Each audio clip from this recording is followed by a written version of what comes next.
Hey everybody, KMO here with another Out of My Head video. Today I finished listening to the previous book by Peter Zeihan, The Accidental Superpower. And a lot of the themes from the more recent book, The Absent Superpower, about which you've heard a fair amount in these videos, they're there. I mean, they're not even, I wouldn't even say they're there in embryonic form. They're pretty fleshed out. You know, the idea that the United States created a particular global peace and an atmosphere that made for prosperous trading with the Bretton Woods Agreement at the end of World War II, and that some of our I don't want to say enemies, but competitors like Russia and China, not only have they benefited from it, but they've become dependent on it. Like contemporary China, without its what started out, as its special economic zones where some capitalism was allowed. We haven't heard about that in a while. They've completely, abandoned any concept whatsoever of communism, except that's the name of the, totalitarian party. But they're an entirely capitalist nation. In fact, they've done us all a great service by demonstrating that capitalism and authoritarianism are very compatible. But their rise to prominence would not have been at all possible without the international environment created by that post-World War II Bretton Woods, security arrangement. The whole benefit for the United States of that arrangement was that it allowed us to orchestrate an international containment action against the Soviet Union. But the Soviet Union fell shortly after I graduated from high school, so that's long gone. One thing about timeframes, this book is from 2014 and he's predicting the next 15 years. So 2014 is 5 years ago. 1/3 of that period that he's mapping out has already elapsed. I imagine if you ask him, he could probably point to geopolitical developments which would say, which would speak well for his predictive prowess. And, if you were a naysayer, you could probably find some stuff that doesn't look, like it's going the way he said it would go. But, 1/3 of the way through is 1/3 of the way through. And in a 15-year period, if you're looking back at it from the end, the parts that you're going to think of as most significant are likely going to be, toward the end of that 15-year period. So, Peter Zeihan says that the U.S. is, the next 15 years, the next 10 years now, to 2030, is going to be a tough time for the U.S. just because of demographics, just because we've got this huge block of baby boomers who are retiring, and it is incumbent upon, working people to pay for their retirements. And, when somebody retires, they go from being one of the top earners in the society, somebody who's, investing a lot, saving a lot, to somebody who is suddenly withdrawing their savings and liquidating their investments to live off of. That it's a big transition. And when the baby boomers go through this is a very tough time, economically speaking, for the United States. But, by 2030, we'll be through that.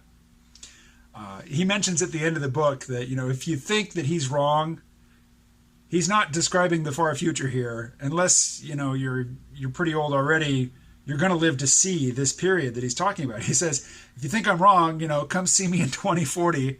I'll be 66. Bring a bottle of something interesting. And I was thinking, gosh, how old will I be in 2040? I'll be 74, which this will happen. The older you get, the more you encounter people who are younger than you, who are far more accomplished than you are. So that's where I am with Peter Zeihan. But I sure do enjoy his books. He's got another one coming out next year. I will probably get it in audiobook form.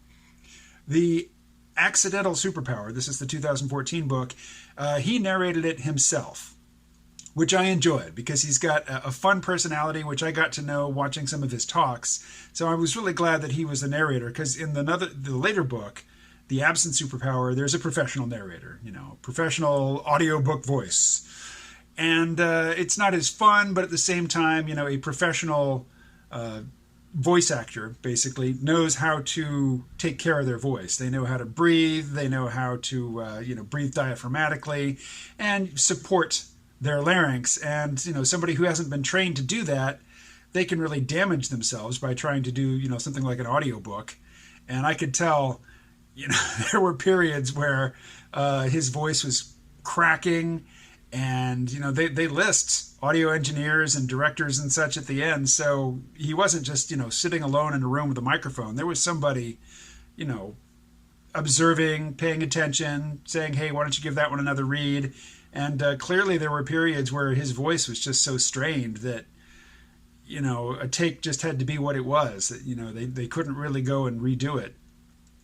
Another thing you'll notice when you listen to audiobooks is that you'll hear somebody narrating, and then suddenly there's a section, maybe just a phrase, maybe a couple sentences that sounds totally different, like it was recorded on a different day.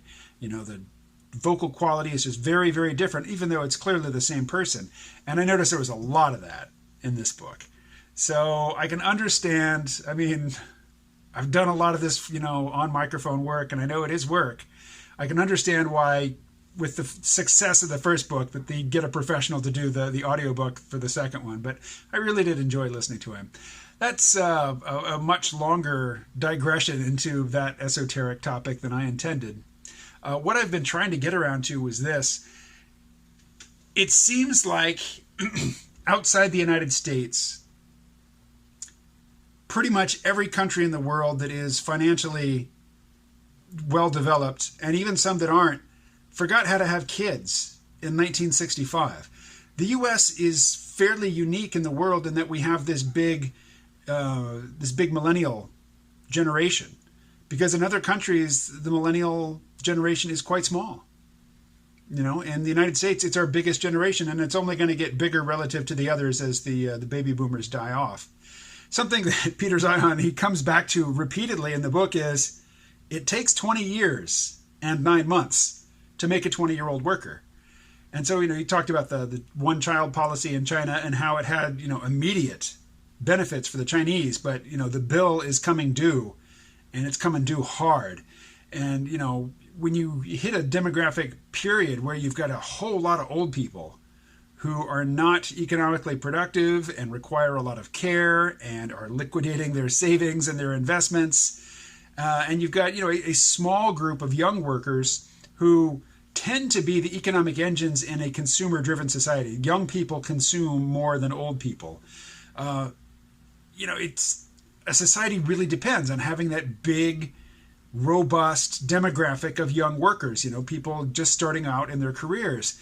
And in a society where you don't have very many of them relative to retired people, wow, it's quite a burden.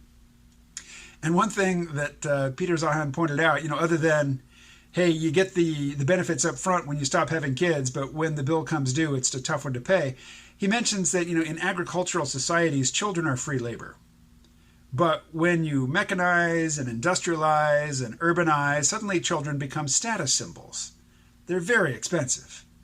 And, if you live in a society with, retirement plans and Social Security and just, a social safety net where people who don't have children that they treated well and, made sure they lived to adulthood, die in poverty in their old age, if you move beyond that, if you have a well-developed social system where old people are taken care of, regardless of whether they had children, then, the motivation to have these very expensive status symbols or to have more than one or two, it's much diminished. And it's just, it is a natural demographic transition that societies go through, that when they urbanize, they stop having kids. They stop having so many anyway. And so that's going to be a real boon to the U.S. going forward. Once the baby boomers, I hate to say it, but, once they die off, and the Generation X, my generation, was a tiny generation, having the millennials supporting us in our retirement will be cake, absolute cake. That's going to be, it is going to be a boon for the U.S. among many other boons, mostly, the shale oil and shale gas boon. But Peter Zeihan is mostly talking about energy. He's talking about the military. He's talking about, historical rivalries between nations. But he didn't talk much about, well, there was an appendix on climate change, but he didn't really mention climate change in the main text of the book, and he didn't really mention AI and robotics.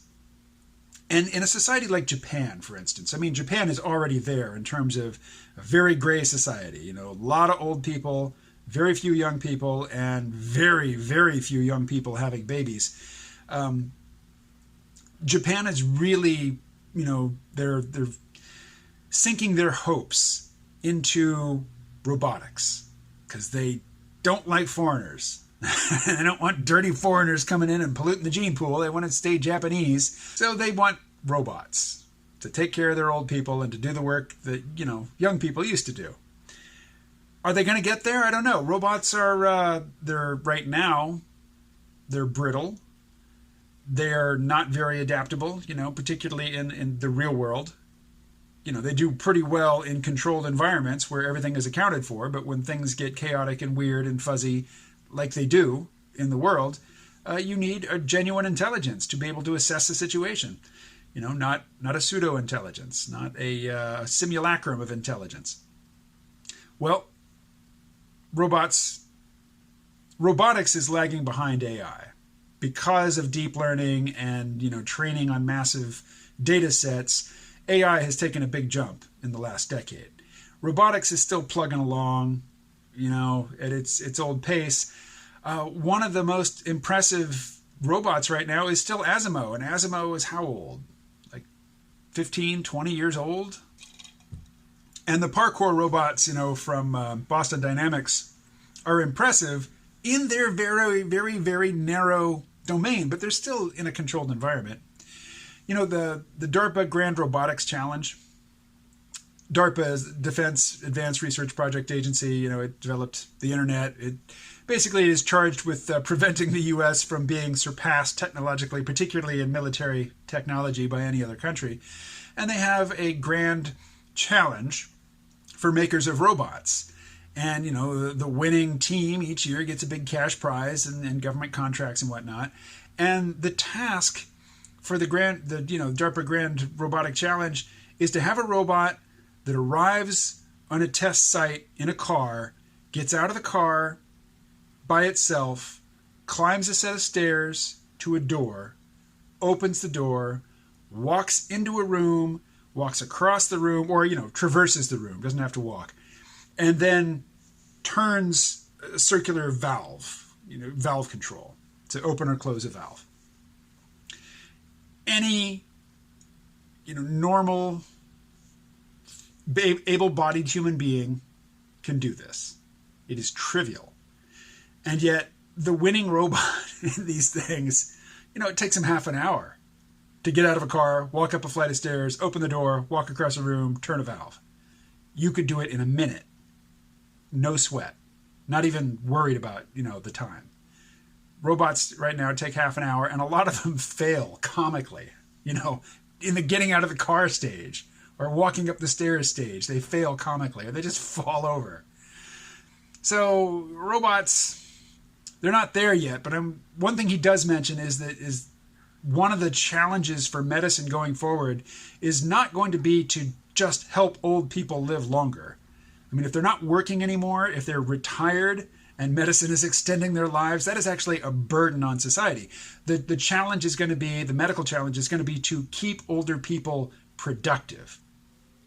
And even if, you know, and this, he didn't say this is just my extrapolating on that, even if their productivity doesn't amount to anything more than just taking care of themselves, you know, being able to get up and make their own food and bathe by themselves and get around the house, you know, without falling down and needing assistance, even that would be a great boon, because it's, you know, a great amount of labor or, you know, robotic application is going to have to go in to elder care in the very, very near future.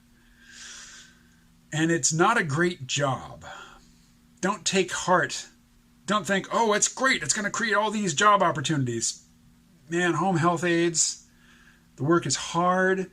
They're very likely to get injured, and it is not well paid. It is, you know, one of these jobs where you don't have a reliable schedule. It is just, it's shitty work.